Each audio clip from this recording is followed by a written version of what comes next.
One and welcome to our channel. तो आज हम लोग हिस्ट्री का चैप्टर 1 यूरोप में राष्ट्रवाद का उदय से हम लोग आज मोस्ट इम्पोर्टेंट लघुत्तरीय क्वेश्चन मतलब दो अंक स्तरीय क्वेश्चन देखने वाले हैं इसका। तो हम लोग इसमें देख लेते हैं कि कितना क्वेश्चन होने वाला है हमारा। 28 क्वेश्चन होने वाला है। 28 क्वेश्चन मोस्ट इंपॉर्टेंट है, आप इसको अच्छी तरह से देख लीजिएगा, एग्जाम में इसे क्वेश्चन जरूर आने वाला है। तो चलिए हम लोग इसको शुरू करते हैं। वीडियो शुरू करने से पहले अगर आप चैनल पर नए हो तो चैनल को जरूर सब्सक्राइब कीजिएगा, वीडियो को ज़्यादा शेयर कीजिएगा। तो देखिए सबसे पहला हमारा 1 नंबर आता है कि राष्ट्रवाद क्या है। तो राष्ट्रवाद क्या है, तो इसका आंसर हो जाएगा राष्ट्रवाद क्या है। तो राष्ट्रवाद एक क्या है, एक ऐसी सामाजिक परिकल्पना है, मतलब ऐसी सामाजिक परिकल्पना है। राष्ट्रवाद क्या है, एक ऐसी सामाजिक परिकल्पना है। 1 मिनट रुक जाइए।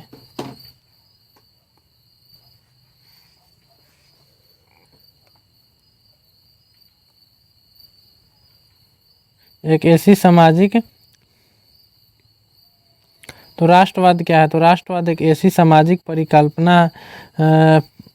परिकल्पना है जिसमें किसी भी क्षेत्र में हम योगदान देते हैं होते हैं, अर्थात किसी भी देश का विकास करना ही राष्ट्रवाद कहलाता है। माने किसी भी देश का विकास करना क्या है, राष्ट्रवाद कहलाता है। राष्ट्रवाद का विकास 19वीं शताब्दी में यूरोप में हुआ था। जो अब देखिए जो अपने देश के प्रति, मतलब दूसरे भाषा में आप लिख सकते हैं कि जो अपने देश के प्रति सोच और लगाव की भावना रखता है राष्ट्रवादी कहलाता है। राष्ट्रवाद वही कहलाता है। ठीक है, अगला आता है कि मेटरनिख कौन था। तो एग्जाम में पूछा जाता है, बहुत इंपॉर्टेंट क्वेश्चन है, मेटरनिख कौन था। तो मेटरनिख ऑस्ट्रेलिया का एक चांसलर था। क्या था, ऑस्ट्रेलिया का एक चांसलर था। तो जो एक घोर प्रतिक्रियावादी राजा था, मतलब घोर प्रतिक्रियावादी क्या था, राजा था। मतलब वह किसी चीज़ पर एक्शन बहुत जल्दी लेता है। इसका कहना था कि किसी राज्य में शासन तो करो, इसका कहना था कि किसी राज्य में शासन करो, जनता की भलाई न करो। मतलब ये क्या था, मतलब शासन तो करो, मतलब एक तरह से समझ लीजिए कि पूरी तरह से मतलब कि आप शासन करो, दूसरे पर शासन करो, लेकिन जनता का उसमें कोई भलाई नहीं होना चाहिए, अपना राजशाही होना चाहिए। इसका कहना था किसका, मेटरनिख का। मेटरनिख काल से आप क्या समझते हैं, तो 1815 से लेकर 1848 ईस्वी तक के समय को मेटरनिख काल कहा जाता है। यह ऑस्ट्रेलिया का चांसलर था। मेटरनिख कौन था, ऑस्ट्रेलिया का चांसलर था, जो एक घोर प्रतिक्रियावादी राजा था। इसका मूल मंत्र था कि परिवर्तन में बाधा पहुंचाना, मतलब कोई भी परिवर्तन करना चाहता जनता, मतलब समझ ली कि जनता का एक तरह से यह कोई भी काम नहीं करता था, बस अपना ही राजशाही करता था। अगला हमारा आता है कि सामंतवाद क्या है। सामंतवाद क्या है, तो वैसे शासन प्रणाली जिसमें सामंतों या जमींदारियों को किसानों से ज़्यादा अधिकार लिया जाता है, मतलब ज़्यादा अधिकार सामंतवाद करता है। फिर से देखिए सामंतवाद, तो वैसा शासन प्रणाली जिसमें सामंतों या जमींदारों को किसानों से ज़्यादा अधिकार दिया जाता है, मतलब लिया नहीं जाता है, दिया जाता है, ज़्यादा अधिकार दिया जाता है। मतलब उसमें किसान का अधिकार होना चाहिए, क्योंकि वह अनाज उपजाता है, तभी तो वहाँ का जनता खाती है, मतलब कहीं का भी, तो उसका मान्यता अधिक होना चाहिए। तो वहाँ पे किसका, जमींदार का, और वहाँ पे संतों को ज़्यादा मान्यता से सामंतवाद कहा जाता है। जैसे आज का भी भारत एक तरह से इसी तरह से है, क्योंकि देखिए यहाँ पर किसान का तो कोई बात सुनता नहीं है लोग, तो उसी को हम सामंतवाद कहते थे। जर्मन और इटली के एकीकरण में क्या बाधाएं थी, तो जर्मन के एकीकरण में निम्न बाधा थी। पहला तो जर्मन के एकीकरण में बाधा थी कि 300 छोटे बड़े राज्य का विखंडन था। छोटा बड़ा राज्य का को था, 300 था। राष्ट्रीयता का अभाव, मतलब कोई नहीं चाहता था कि यहाँ पे मतलब कोई किसी को कोई माने मतलब नहीं था, राष्ट्रीयता का अभाव। मेटरनिख का घोर प्रतिक्रियावादी नीति होना चाहिए, मतलब वो जनता के हर काम में बाधा डालना ही उसका काम था। ऑस्ट्रेलिया का हस्तक्षेप की नीति, मतलब ऑस्ट्रेलिया भी नहीं चाहता था कि इसका क्या हो, एकीकरण हो। आर्थिक, सामाजिक एवं राजनीतिक क्षेत्र का अभाव, मतलब आर्थिक सामाजिक, मतलब लोग में समाज में एकता नहीं था, आर्थिक पैसा की भी कमी थी, इस वजह से यह नहीं हो पा रहा था। मोस्ट इंपॉर्टेंट है आपका एग्जाम के व्यूज, आप याद इसको जरूर कर लीजिएगा अच्छी तरह से। आपका इसका PDF टेलीग्राम लिंक पर मिल जाएगा, टेलीग्राम चैनल पर मिल जाएगा, वहाँ से जाकर इसका फ्री में PDF ले सकते हैं। मध्य वर्ग से आप क्या समझते हैं? मध्य वर्ग से आप क्या समझते हैं? तो समाज में रहने वाले लोग जो अपना जीवन निर्वाहन छोटे व्यापार और नौकरियों के माध्यम से करते हैं, मध्य वर्ग कहलाता है। मध्य वर्ग का मतलब कि समाज में रहने वाले लोग, वे लोग जो अपना जीवन का निर्वाहन, अपने जीवन का निर्वाहन कैसे करते हैं? मतलब व्यापारियों, छोटे बटे मतलब व्यापार करके, छोटे मोटे नौकरी करके करते हैं, उसे मध्य वर्ग कहते हैं। मिडिल फैमिली, मिडिल क्लास कहते हैं उसको, ठीक है। अगला क्वेश्चन है कि सर्वहारा वर्ग से आप क्या समझते हैं? सर्वहारा वर्ग से आप क्या समझते हैं? तो समाज में रहने वाले कुछ ऐसे रहने वाले लोग जिसे गरीबी, किसान, मजदूर शामिल होते हैं, उसे सर्वहारा वर्ग कहते हैं। मतलब ऐसा वर्ग में जहाँ पे क्या हो, मजदूर भी हो, गरीब हो, मतलब गरीब हो, जो मजदूर हो, किसान हो, ठीक है, सब रहते हैं, उसे सर्वहारा वर्ग कहते हैं। जिसके पास पूंजी का अभाव होता है तथा जिसकी स्थिति दयनीय होती है, उसे हम क्या कहते हैं? सर्वहारा वर्ग कहते हैं। देखिए इसमें भी किसान को शामिल कर दिया है। अगला देखिए हमारा आ जाता है कि 1989 ईस्वी में फ्रांस की क्रांति का मुख्य क्या कारण था? मुख्य क्या कारण था? देखो पीडीएफ भी तरीके सट गेल है ज़्यादा।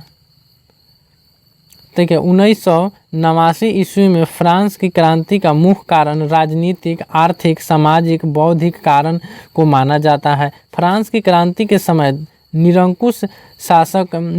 निरंकुशवादी शासक लुईस 16वां था। मतलब देखिए फ्रांस में जो क्रांति का प्रमुख कारण क्या था कि वहाँ का जो शासक था ना, वह बहुत मतलब क्या था, निरंकुश शासक था। वह जनता पर बहुत अत्याचार करता था और उसका राजनीतिक, आर्थिक और सामाजिक कारण था इसके क्या था, क्रांति का, जिसका वहाँ पे उस समय राजा कौन था? तो लुईस 16वां था। इस काल में भ्रष्टाचार का बोलबाला था। बोले ना कि वहाँ का जब राजा ही भ्रष्टाचार था तो वहाँ पे पूरी तरह से भ्रष्टाचारी फैल गई हुई थी। सभी प्रदेशों की आर्थिक स्थिति दयनीय थी। मतलब पूरा राज्य जो था गरीबी की हालत में गुजर रहा था। विशेषकर सर्वहारा वर्ग की स्थिति खराब थी। मतलब किसान मजदूर लोगों का हालत बहुत खराब था। पादरी एवं कुलीन वर्ग की स्थिति अच्छी थी। मतलब पादरी वहाँ पे कुलीन वर्ग जो थे, पादरी उदरी लोग थे, मतलब क्या बोले उसको, मतलब अभी के हिसाब समझ लीजिए, मतलब धर्मगुरु नहीं कह सकते उसको, मतलब वहाँ के जो पादरी थे और कुलीन वर्ग का जो स्थिति था वह अच्छी था। इस क्रांति के मार्ग को वाल्टेयर, रूसो तथा मैक्सक्यू ने आगे बढ़ाया था। किसने बढ़ाया था? पूछा जाएगा कि फ्रांस की क्रांति को किसने तो वाल्टेयर रूसो और मैनेस्क्यू ने आगे बढ़ाया था। ठीक है, मैनेस्क्यू ने आगे बढ़ाया था। वियना कांग्रेस से क्या लक्ष्य था? वियना कांग्रेस का क्या लक्ष्य था? मोस्ट इंपॉर्टेंट क्वेश्चन है, वियना कांग्रेस का क्या लक्ष्य था, एग्जाम में कितने बार पूछा भी गया है। तो 1789 से 1815 ईस्वी तक जो भी घटना घटा इसे दोहराया न जाए और नेपोलियन के द्वारा जो भी विकास का आंदोलन चलाया गया उसे दबा दिया जाए।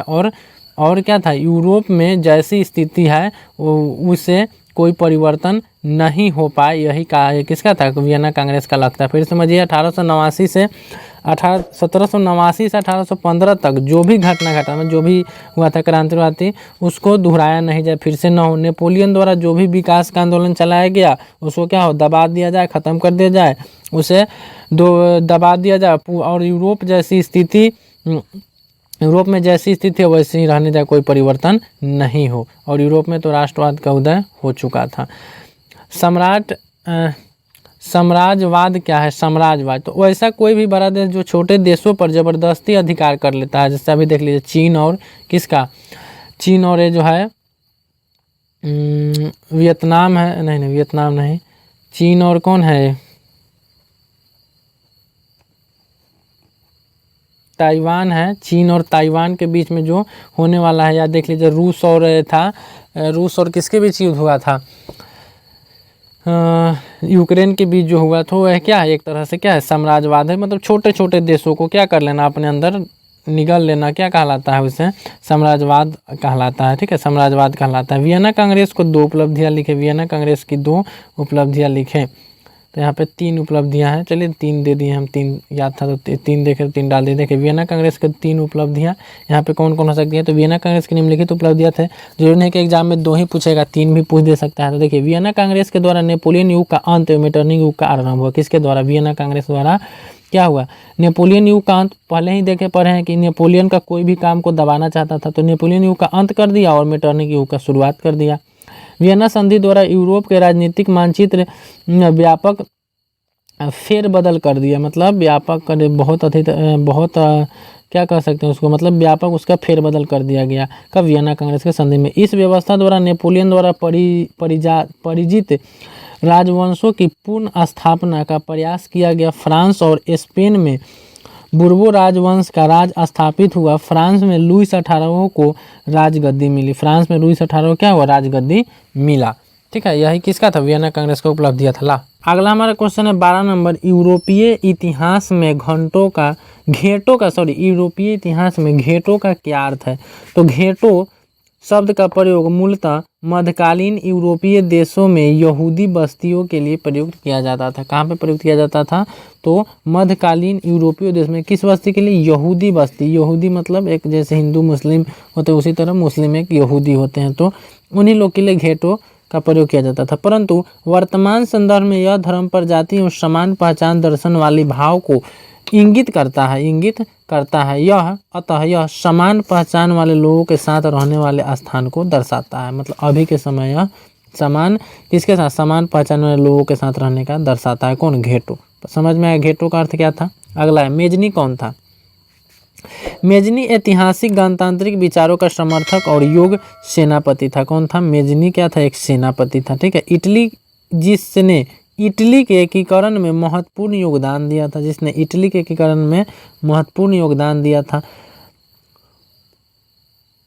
उसमें आदर्श गुण अधिक और व्यवहारिक गुण कम थे। आदर्श गुण अधिक और व्यवहारिक गुण क्या थे, कम थे। मेजनी इटली में राष्ट्रवादियों के गुप्त दल कार्बोनरी का सदस्य था। मतलब इटली का एक क्या था, मेजनी इटली का एक राष्ट्रवादियों का गुप्त दल कार्बोनरी था, कार्बोनरी का सदस्य था। 1845 ईस्वी में मेटरनिख की पराजय के बाद मेजनी ने पुनः इटली आकर इटली के एकीकरण का प्रयास किया, किंतु इस बार भी वह असफल रहा और उसे पलायन करना पड़ा। किसको, मेजनी को। तो यही मेजनी के बारे में हमें बताया। देखिए 19 में यह पूछा गया है क्वेश्चन।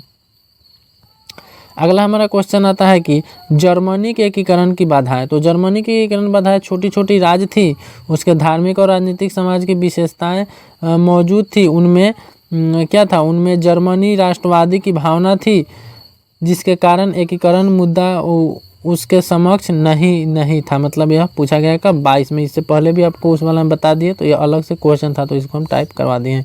बिस्मार्क कौन था, तो बिस्मार्क प्रसा का एक चांसलर था। प्रसा का चांसलर था कौन था, बिस्मार्क, जिसे ऑस्ट्रेलिया के साथ मिलकर 1864 ईस्वी में डेनमार्क पर आक्रमण किया था। कौन किया था, बिस्मार्क किया और जिसके नेतृत्व में जर्मन का एकीकरण हुआ। पूछा जाएगा ऑब्जेक्टिव में कि जर्मन का एकीकरण किसके नेतृत्व में होता, बिस्मार्क के नेतृत्व में हुआ था। इटली के एकीकरण में किन नेताओं का योगदान है, इटली के एकीकरण में किन नेताओं का योगदान है। तो यहाँ से हमारा उत्तर आ जाता है कि 1871 ईस्वी में इटली के एकीकरण में मेजनी, गैरीबोल्डी जैसे राष्ट्रवादी नेताओं एक्टिव मैनुएल जैसे शासकों का योगदान था। किसका था, तो मेजनी, गैरीबोल्डी जैसे राष्ट्रवादी, एक्टिवर मैनुएल जैसे क्या थे, शासकों का योगदान था। कब, इटली के एकीकरण में। अगला 17 नंबर है कि लॉर्ड वार्न कौन थे। लॉर्ड वार्न कौन थे, तो लॉर्ड वार्न इंग्लैंड के एक महान कवि के रूप में जाने जाते थे। यूनानों की स्वतंत्रता की लड़ाई में इनका महत्वपूर्ण योगदान था। यूनान में ही शहीद हुए, यूनान में भी हुआ, डेथ मतलब मर गए। ठीक है, यूनान में क्या हो गए थे, मर गए थे। यहाँ पे थोड़ी सी टाइपिंग गलती है, क्वेश्चन यहाँ पे टाइपिंग हो चुका है। 10 नंबर की एक्ट ऑफ यूनियन का क्या तात्पर्य है। तो यहाँ पर देखिए वो जो थे लॉर्ड वार्न कौन थे, तो लॉर्ड वार्न इंग्लैंड के एक महान कवि के रूप में महान कवि के रूप में जाने जाते थे। यूनियन की स्वतंत्रता की लड़ाई में इनका महत्वपूर्ण योगदान था और वहीं पे वो क्या होगा, शहीद होगा यूनान में। अगला हमारा क्वेश्चन आता है कि एक्ट ऑफ यूनियन से क्या तात्पर्य है। तो 1707 ईस्वी में इंग्लैंड के स्कॉटलैंड के बीच एक्ट ऑफ यूनियन का गठन हुआ। कहाँ पे? 1707 ईस्वी में इंग्लैंड और स्कॉटलैंड के बीच क्या हुआ, यूनियन का गठन हुआ। एक्ट ऑफ यूनियन में United commission of great Britain के गठन का मार्ग प्रशस्त किया, उसे हम एक्ट ऑफ यूनियन कहते हैं। इटली के एकीकरण में मेजनी का क्या योगदान था। तो इटली के मेजनी का एक उदारवादी राष्ट्रवादी क्रांतिकारी था। वह इटली को निरंकुश शासक से मुक्त कराना चाहता था। कौन करा था? कौन करा? मेजनी था। और उसे एक एकत्रित गणतंत्र के रूप में देखना चाहता था। यह योग सेनापति के साथ गणतांत्रिक विचारों का समर्थक था। सेनापति गणतांत्रिक विचारों का समर्थक था। सेनापति के साथ मतलब वह क्या था? सेनापति था वहाँ का, उसके विचारों का, वह गणतांत्रिक विचारों का समर्थक था। उस अपने उद्देश्य की पूर्ति के लिए उसने यंग इटली नामक संस्था की स्थापना की। पूछा जाएगा कि यंग इटली नामक संस्था का स्थापना किसने किया था? तो किसने किया था? मेजनी ने किया था। उग्र राष्ट्रवादी विचारों के कारण मेजनी को निर्वास्त होकर इंग्लैंड जाना पड़ा। निर्वास्त मतलब हार कर इंग्लैंड जाना पड़ा शायद। और वहीं से अपने लेखों एवं रचनाओं की जरिए इटली के एकीकरण के आंदोलन को प्रेरित करता रहा। मेजनी को इटली के एकीकरण का पैगंबर कहा जाता है। पूछा जाएगा कि इटली के एकीकरण का पैगंबर किसे कहा जाता है? तो मेजनी को कहा जाता है। अगला आता है हमारा कि जर्मन के एकीकरण में बिस्मार्क की भूमिका का संक्षिप्त वर्णन करें। तो जर्मन के एकीकरण में सबसे महत्वपूर्ण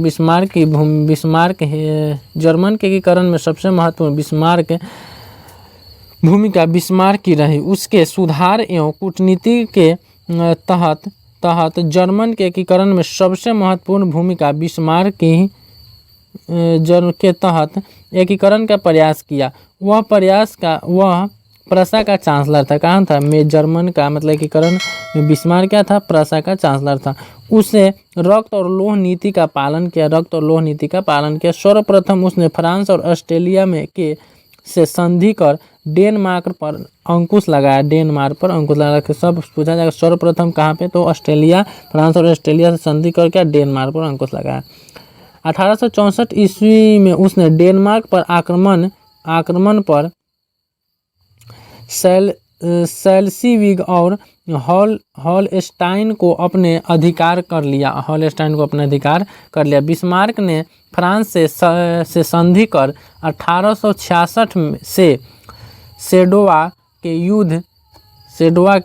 युद्ध में ऑस्ट्रेलिया को पराजित किया। सेडोवा को पूछा जाएगा ऑस्ट्रेलिया को पराजित किस युद्ध में किया गया था? तो 1864 में सेडोवा के युद्ध में। अंततः 1870 में सेडौन के युद्ध में फ्रांस को पराजित कर फ्रैंकफर्ट की संधि की और फ्रांस की अधीनता वाले सारे राज्यों को जर्मन में मिलाकर जर्मन का एकीकरण पूरा किया। कहला है इतना चिल्ला रहा है सब।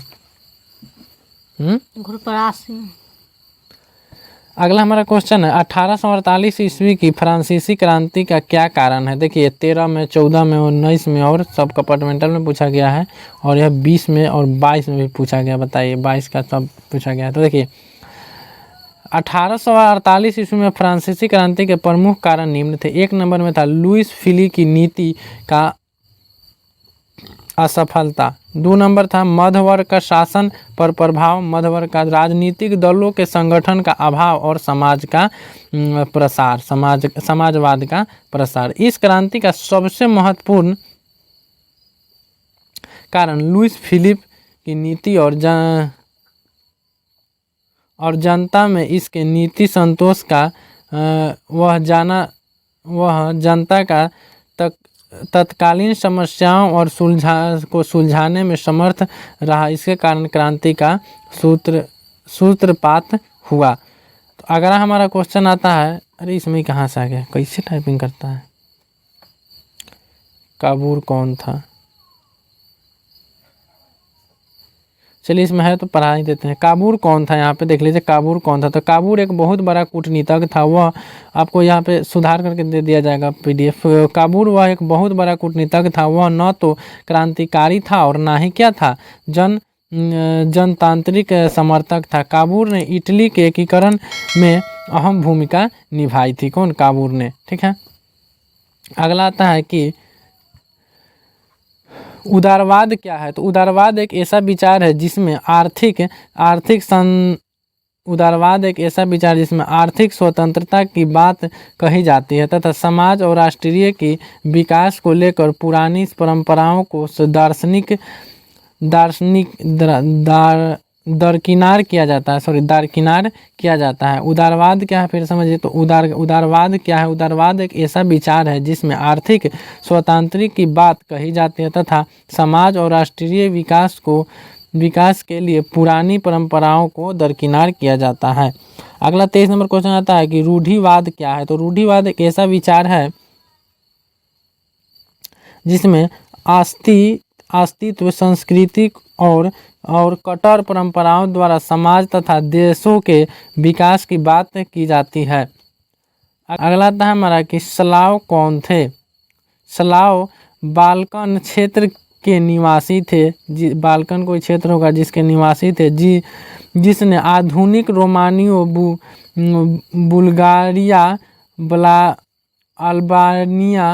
अल्बानिया, यूनान, मेसिडोनिया, क्रोएशिया आदि शामिल थे। क्रोएशिया शामिल थे। सलाव क्या था, सलाव कौन थे, तो ये सब शामिल थे इसमें सलाव में। ठीक है, अगला आता है हमारा 25 नंबर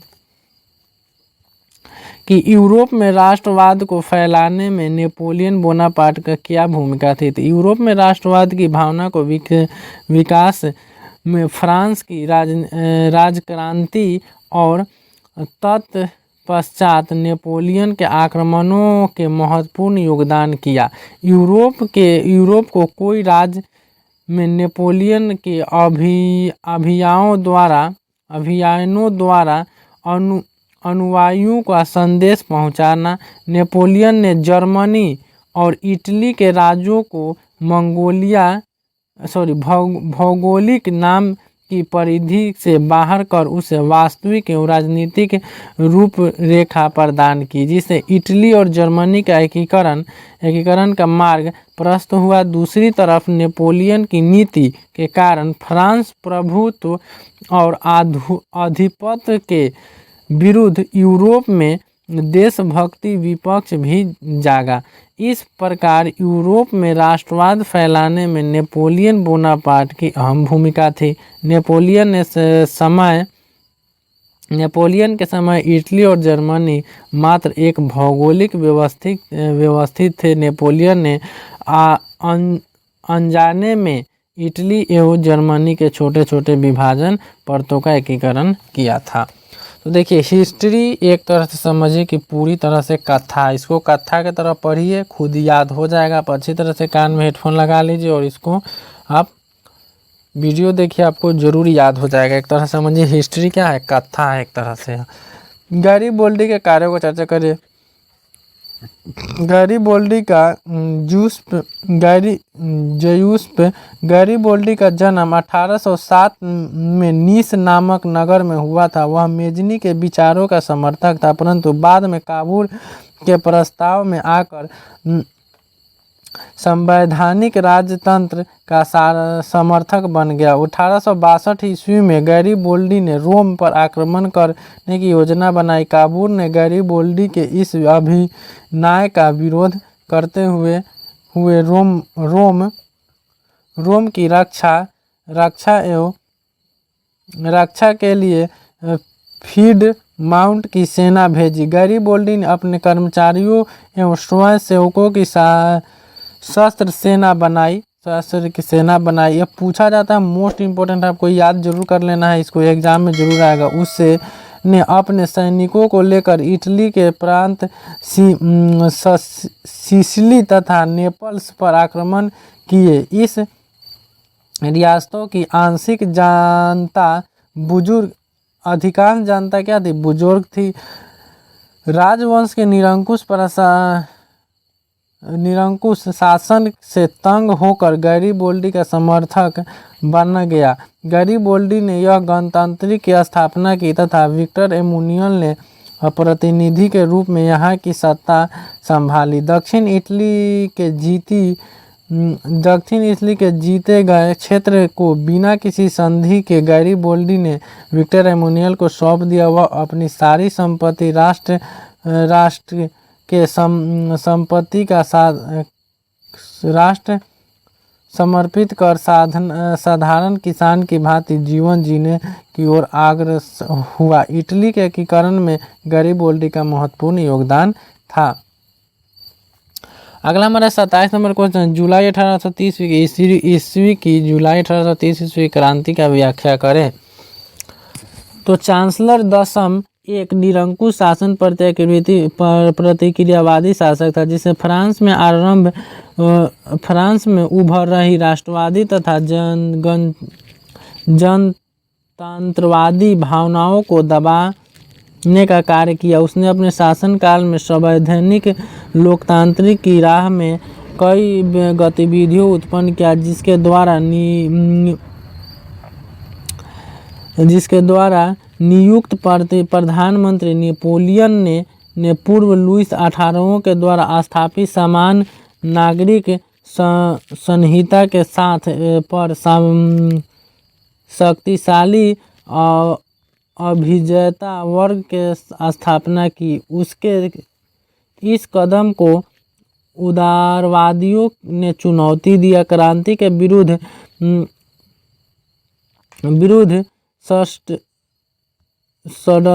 षड्यंत्र समझा। प्रतिनिधि सदन में नेक के विरुद्ध गहरा असंतोष व्यक्त किया। चांसलर दशम ने इस विरोध के प्रतिक्रिया फलस्वरूप 25 जुलाई 1830 ईस्वी को 4 अध्याय देश द्वारा उदार तत्वों का गला घोटने का प्रयास किया। इस अध्यादेशों के विरोध में पेरिस में क्रांति की लहर दौड़ गई और फ्रांस की गृह युद्ध आरंभ हो गया। इसे ही जुलाई 1830 की क्रांति कहा जाता है। परिणाम तो चांसलर दशम फ्रांस की राजगद्दी त्याग इंग्लैंड भागना पड़ा और इस प्रकार बूर्बो वंश के शासनकाल भागना पड़ा। इस प्रकार बूर्बो वंश का शासनकाल खत्म हुआ। इसके आगे तो टाइपिंग ही नहीं है। अगला हमारा क्वेश्चन आता है 29 नंबर, इटली के एकीकरण के बाधक तत्वों का वर्णन करें। यह बरका चाके है करे मुंह दर्द करने लगा। अगला हमारा है इटली के एकीकरण में बाधक तत्वों का वर्णन। 19वीं शताब्दी के प्रारंभ में इटली के मात्र भौगोलिक व्यवस्थित तथा जहाँ कोई स्वतंत्र राज हुआ करते थे। इस कारण यहाँ अलगाव की भावना थी। इटली के राज्यों के एक देश के रूप में संगठित होने में भौतिकी समस्या के साथ साथ कई अन्य समस्याएं भी थी। इटली के राजधानी रोम पेरिस का प्रभाव था, जो इटली के एकीकरण धर्म आधार पर करना चाहता था। अंततः इस सारी परिस्थितियों को समाप्त करने के बाद इटली का सही एकीकरण संभव था। इटली के ऑस्ट्रेलिया और फ्रांस का विरोध प्रस्तुत एक एवं हस्तक्षेप के एकीकरण की उपलब्धि था। तो आपका यह 28 क्वेश्चन था, यह खत्म हुआ। आपका हिस्ट्री चैप्टर 1 का जो लघुत्तरीय क्वेश्चन था वो पूरी तरह से खत्म हो चुका है। हम लोग कल देखेंगे, हिंदी देखने वाले हैं। कल हिंदी का हम देखते, हो सकता है कि आपका टोटल जितना लघुत्तरीय प्रश्न है टोटल का मतलब हिंदी गद्य पाठ का, तो उसका टोटल हम दे सकते हैं, नहीं तो 2 चैप्टर तो ज़रूर देखेंगे। तो चलिए, और आपको इसका PDF आपको टेलीग्राम पर मिल जाएगा। आप टेलीग्राम जरूर ज्वाइन कर लीजिएगा। आपको इसका PDF एकदम फ्री में टेलीग्राम पर मिलेगा। चैनल पर नहीं है तो चैनल को जरूर सब्सक्राइब कीजिएगा और वीडियो को ज़्यादा से ज़्यादा शेयर कीजिएगा। तो चलिए मिलते हैं अगले क्लास में, तब तक के लिए जय हिंद।